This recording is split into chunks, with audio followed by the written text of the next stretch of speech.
เจ้าสบายดีเนาะมื้อนี้ข้าพเจ้าจะมาเฮ็ดคลิปวิดีโอเกี่ยวกับการนำคะแนนสอบเสียงท้ายปีเข้าในห้างทะเบียน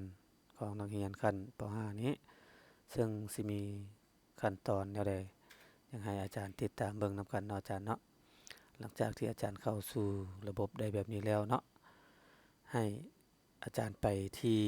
เมนูที่6เนาะสอบเสียงป .5 ม .4 นี่ตัวนี้คลิกดุมซ้ายของเมาส์ใส่นี่เนาะ และอาจารย์สิเอาเข้าห้องเรียนใดก็ให้มากวดเบิ่งอยู่นี่ก่อนเนาะทะเบียนนี่แล้วก็มาเลือกขั้นเรียนเลือกห้องเรียนเนาะ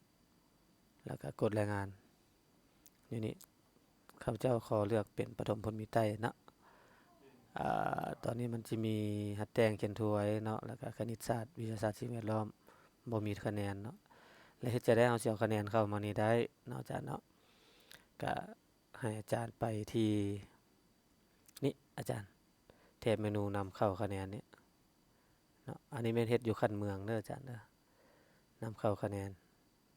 แล้วก็มานำเข้านี่อาจารย์นำเข้าและอาจารย์จะเห็นอยู่นี่เนาะภาษาอังกฤษอยู่นี่ดาวน์โหลดเนาะดาวน์โหลดฟอร์มอาจารย์ก็คลิกดุมซ้ายของเมาส์ใส่ดาวน์โหลดฟอร์มนี่เนาะนี่เด้ฟอร์มอาจารย์ก็เปิดขึ้นมาเนาะเปิดฟอร์มตัวนี้ไว้กดยัดเนาะถ้ามันขึ้นมาแบบนี้ก็กดยัดอาจารย์โอเคอย่าลืมไปปลดตัวนี้เด้ออาจารย์มันสิแก้ไขหยังบ่ได้ต้องไป enable มัน enable editing เนาะแล้วก็พับไว้อาจารย์พับตัวนี้ไว้ตัวนี้ก็ปิดออกไปตัวนี้ก็ปิดออกไปทีนี้ให้อาจารย์กลับคืนหลังจากดาวน์โหลดฟอร์มอยู่ในระบบขั้นเมืองแล้วละอาจารย์ก็กลับคืนมานี่อาจารย์แถบเมนูทะเบียนนักเรียนนี่คลิกดุมซ้ายของเมาส์ใส่นี้ก็มาเลือกขั้นเรียนป .5 เนาะเลือกห้องเรียนบนมีใต้แล้วอาจารย์ก็กดรายงานนะจากนั้นให้อาจารย์กดที่ปุ่ม export นี่เนาะ export ป .5 นี่กดคลิกดุมซ้ายของเมาส์ใส่ปุ่ม export นี่แล้วก็มา export ออกเป็นรูปแบบจำอาจารย์รูปแบบจำคลิกดุมซ้ายของเมาส์ใส่นี่รูปแบบจำเติบมาวะโอเคนะความจริงเราดาวน์โหลดได้แล้วเดี๋ยวครับจะจิกดเบิ่งอยู่นี่นะตัวที่เรา export ออกมาอยู่ดาวน์โหลด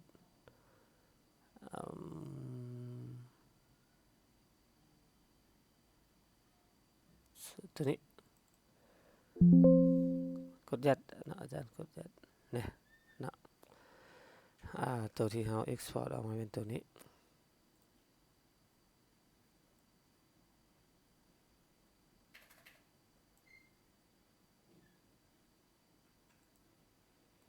โอเคเนาะทีนี้เราก็พับไปก่อนเนาะตัวที่ export ออกมาเป็นรูปแบบจำเนี่ยเราก็พับไปก่อนเอามากดเบิ่งว่าอยู่ในนี้มันมีอย่างแน่นี่นะมันมี table number เนาะแล้วก็มีเพศมีชื่อมีนามสกุลแล้วก็มีคะแนนเนาะทีนี้บ่เอาเนาะตัวนี้เฮาสิลบทิ่มโอเคและให้อาจารย์ไปเบิ่งไฟล์ตัวที่อาจารย์ export ออกจากระบบเนาะมันเริ่มจากเลขโต๊ะนี่อาจารย์เอาเลขโต๊ะเพศแล้วก็ชื่อนามสกุลเนาะเอาไปเบิดนี่ละเนาะเบิ่งหรือว่าสิเอาอันลำดับไปนำลองเบิ่งเอาลำดับไปนำเนาะแล้วก็ copy แล้วก็มาวางไว้นี่ละเนาะอาจารย์แล้วก็กดวางมึงดูมาบ่นี่เด้เนาะมันก็มาทีนี้ยังคะแนนเนาะอาจารย์เนาะตัวนี้ห้องน้อยมันบอกเลข10โอเคห้องน้อยทีนี้ชื่อเนาะเลขโต๊ะชื่อนามสกุลมาแล้วยังคะแนนเนาะบัดนี้เฮาสิเอาคะแนนใดมาเข้าเนาะเฮาก็สิไปกดเบิ่งก่อนเนาะตัวที่เป็นไฟล์ Excel เนาะ อาจารย์ก็น่าจะมีแหละตัวเป็นไฟล์ Excel เนาะตัวอย่างว่าเราสิเอาหัดแต่งเนาะหัดแต่งเข้าตัวนี้จะเป็นคะแนนของหัดแต่งอาจารย์ก็มา copy เอาเนาะหัดแต่งตัวอย่างว่าอาจารย์ก็กด copy เอาคะแนนนี้แล้วก็ไปวางไว้ในห้างของตัวนี้เนาะปึ๊บในห้างแบบฟอร์มที่เราดาวน์โหลดออกจากระบบนะอาจารย์หลังจากได้แล้วอาจารย์ก็มากดบันทึกนะกดเซฟเลือก Browse เนาะครับจะไปไว้หน้าจอคือเก่าเนาะหน้าจอแล้วก็ใส่ว่าเป็นหัดแต่งวิชาหัดแต่ง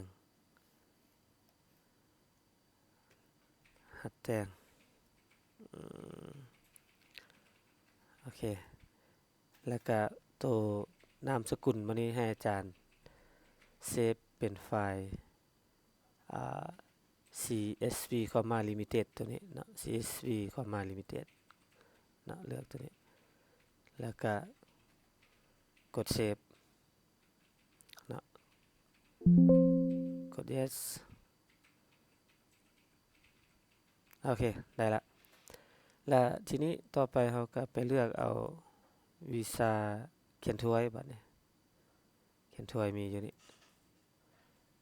นี่ก็ copy เอานี่เขียนถ้วยcopy เอาจากไฟล์ Excel แล้วเนาะแล้วก็มาวางไว้ไฟล์ตัวที่เราดาวน์โหลดจากระบบอาจารย์ก็มาไฟล์เนาะมาเซฟมา Browse แล้วอาจารย์ก็ไปเลือกว่าเป็นวีซ่าเขียนถ้วยเขียนถ้วยเนาะเขียนถ้วยโอเคได้ละเอาไว้นี้แล้วก็บันทึกกด yes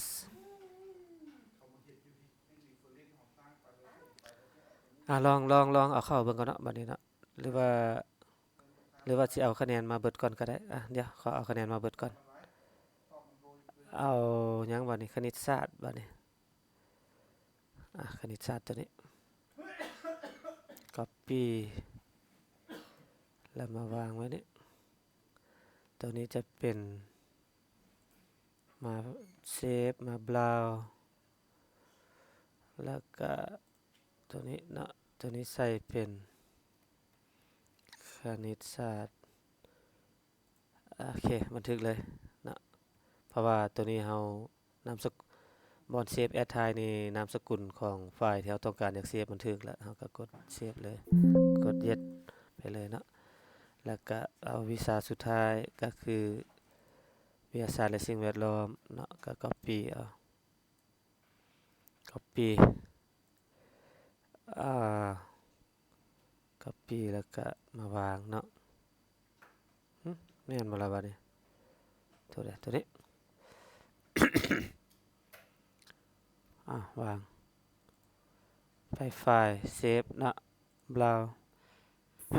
อนุญาตเซฟไว้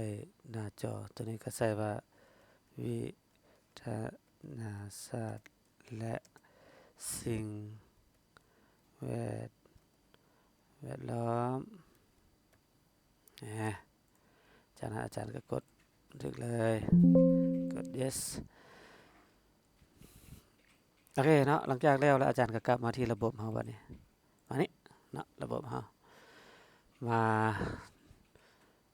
นี่แหละเนาะอาจารย์เนาะมาเมนูที่6นี่แล้วก็มานำคะแนนเข้านี่มานำเข้าแล้วอาจารย์ก็มาเลือกเนาะอาจารย์เนาะเลือกศกปีนี่2024-25เลือกประเภทโรงเรียนนี่เป็นประถมโรงเรียนเป็นพลมีไตรชั้นเรียนเป็นป .5 แล้วก็เลือกวิชาหัดแต่งก่อนเนาะหัดแต่งแล้วก็มากดตัวนี้เนาะเลือกนี่หัดแต่งมีบ่อยู่นี่หัดแต่งก็ดับเบิลคลิกเข้าไปเนี่ยเนาะถ้าเลขโต๊ะชื่อนามสกุลถูกกันมันก็จะแล่นออกมาแนวนี้หลังจากนั้นให้อาจารย์กดบันทึกเลยเนาะอาจารย์เนาะกดบันทึก เนี่ยแม่นบันทึกเลยปึ๊บกดโอเคปั๊บได้ละนี่วิชาแต่งต่อไปอาจารย์ก็มาเลือกอีกนะสุกปีเลือกเพศโรงเรียนเลือกโรงเรียนเลือกขั้นเรียนป .5 เลือกวิชาเป็นเขียนถ้วยบัดนี้อาจารย์ก็มาบลามาซอกเบิ่งเนาะว่ามีเขียนถ้วยบ่เขียนถ้วยอยู่นี่เนาะอาจารย์ก็กดบันทึกเข้าไปเลยเนาะต่อไปอาจารย์ก็ไปเลือกอีกเนาะเลือกสุกปีเลือกประเภทเลือกโรงเรียนเลือกขั้นเรียนเลือกวิชาตัวนี้คณิตศาสตร์ตัวอย่างว่าเราก็มาเลือกคณิตศาสตร์มีบ่คณิตศาสตร์อยู่นี่คณิตศาสตร์ก็ดับเบิลคลิกเข้าไปเนี่ยก็เรียนออกมานี่คะแนนเนาะมาเบิดแล้วนี่ทางเลขนำเลขลำดับเลขโต๊ะชื่อนามสกุลเนาะก็เลขโต๊ะตัวจริงตัวนี้ชื่อนามสกุลมาเนาะแล้วก็บันทึกโอเคกดโอเคเนาะวิชาสุดท้ายเนาะ2024-25ประเภทประถมผลมีใต้ป .5 วิชาวิทยาศาสตร์และสิ่งแวดล้อมเนาะก็มาซูสไฟล์ก็ไปเลือกเบิ่งตรงนี้วิทยาศาสตร์สิ่งแวดล้อมเนี่ยก็มานี่ก็กดบันทึกเนาะแม่นบันทึกเลยปึ๊บกดโอเคปั๊บปิดออกไปวันนี้เราก็มากดเบิ่งทะเบียนเราวันนี้เนาะกลับคืนมาทะเบียนนี้แล้วก็มาป .5 แล้วก็มาพุ่นมีไตกดรายงานปึ๊บเด้คะแนนก็แล่นออกมานี่อาจารย์นะอันนี้แม่นการนำคะแนนสอบเสียงทายปีเข้าในห้างทะเบียนขั้นเรียนป .5 เนาะอยู่นี่เนาะก็สิมีประมาณนี้อาจารย์เด้อขอขอบใจอาจารย์